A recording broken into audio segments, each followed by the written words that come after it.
What's going on, YouTube fam?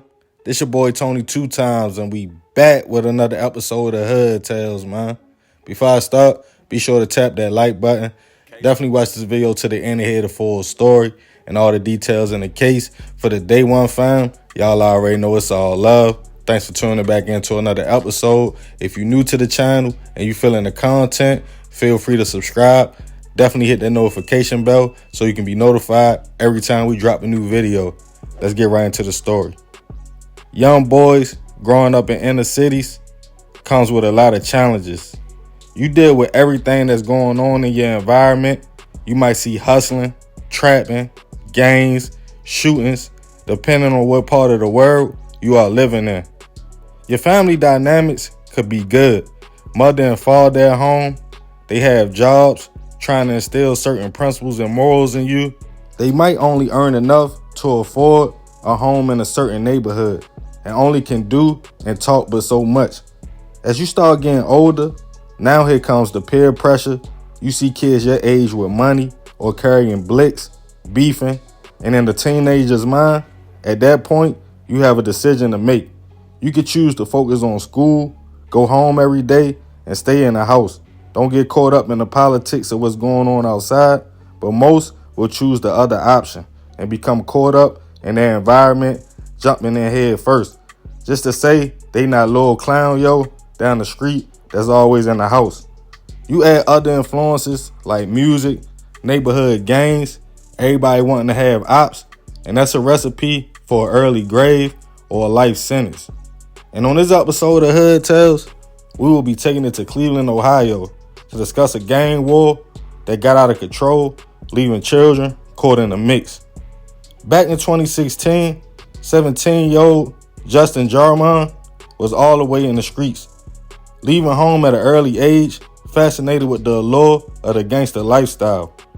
Justin had many run-ins with the police at a young age, jumped off the porch, smoking, drinking, robbing, everything, to be a part of his squad. A neighborhood gang based out of Cleveland's Detroit Shoreway neighborhood called the Detroit Taking Over Gang, or DTO. It was a bunch of shorties running wild, creating enemies. But like most gangs, with that comes other hoods and squads that might not like yours. It goes from fighting to eventually shooting. Now you have so-called ops. And that's exactly the case of what happened with DTO, who had beef with another rival gang called the Dennison Boys. The two squads will allegedly have fights that turned to shootouts, to them going to each other's hoods to up the score, letting off shots. Justin had other homies too in his squad, including another young man named Jerron High. As the two young men would chop it up on social media, they would often diss Dennison and claim they wanted to retaliate after a few shootings in their hood. They felt that the Dennison Boys were responsible for it. On the internet, the two young men vowed that DTO wanted war and some get back. And on October 4th, 2016, that night, DTO was at a party. While outside, a conversation started about sliding on the ops, looking for a particular Dennison Boy member. 2 cars deep, Justin, Jerron, and other members of DTO pulled up at a gas station to discuss going to their ops hood to fight. When one of their squad members stated, them Dennison Boys not trying to fight, they shoot, and passed the gun to Justin. As Jerron was in the front seat, Justin in the back, and another juvenile DTO member driving. The other car with the rest of the squad followed. They headed to Cleveland's west side in the 2 stolen vehicles, spinning blocks looking for the Dennison Boys. It was 2 members from the Dennison Boys that had just hit a lick and were going to a house in their area to count the money on a porch. The home was located on West 73rd and Dudley Avenue. The home had about 9 kids in total, with a 3-year-old girl sitting on the porch in her mother's lap, a 9-year-old in the home watching TV along with others. The mother of the 3-year-old told the 2 Dennison Boys to leave the porch after realizing they just committed a robbery. Seconds later, 2 cars pulled up and gunshots erupted, as a man hanging out of the back seat window shot at the 2 Dennison Boys, who took off. The mother of the 3-year-old tried to run in the home as the two cars sped away and the shooting stopped. But she soon realized someone was bleeding. Her 3-year-old daughter, Savannah Davis, had blood coming from her head, and her 9-year-old little sister shot in her back. Police were called to the scene. As the family was in shock, the two little girls was rushed to a local hospital. Back on the scene, the family stated a car pulled up shooting and gave a description of the vehicle, a Honda Accord.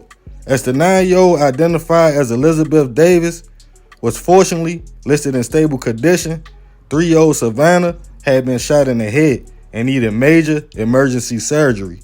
The family stated more than 8 shots hit their home. The two Dennison boys were not hit at all. As Elizabeth was released from the hospital, 3-year-old Savannah had been through multiple surgeries, couldn't walk anymore, and had trouble talking.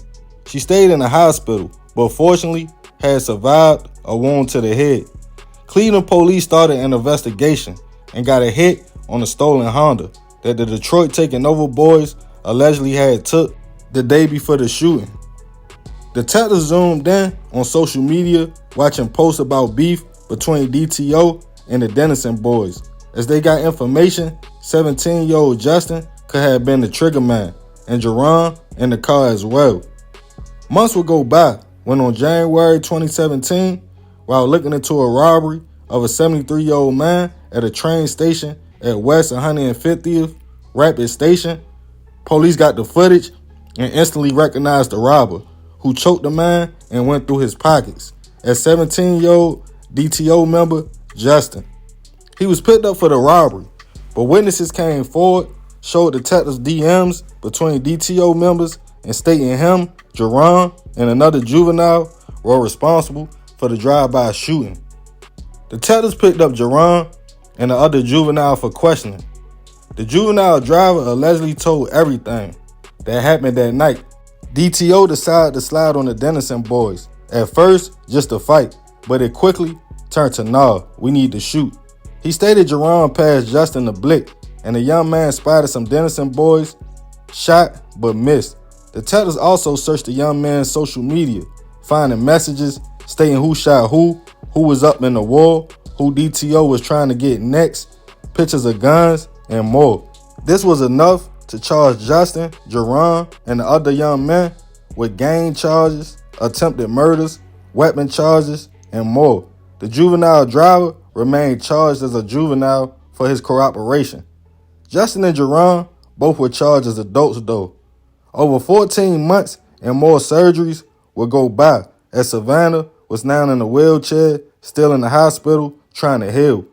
As the case started making its way to trial, the juvenile driver testified of Justin being the shooter and Jerron being all for the situation, passing the blick.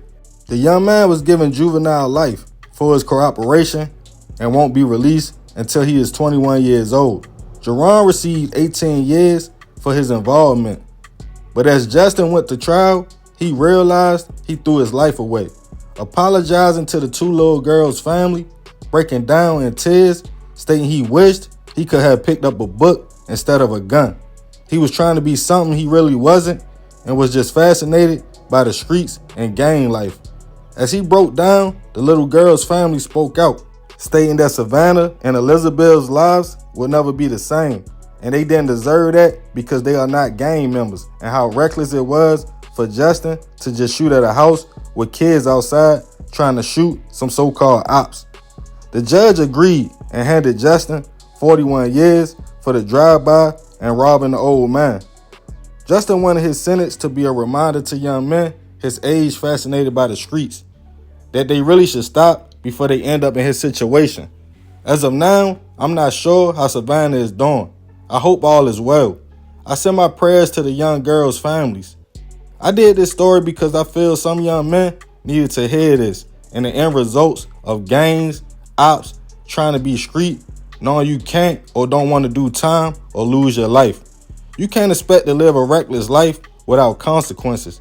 The allure of the streets is something as young men we all go through, wanting to fit in or be a part of something, but like Justin said, most don't realize until it's too late that kind of lifestyle ain't about nothing.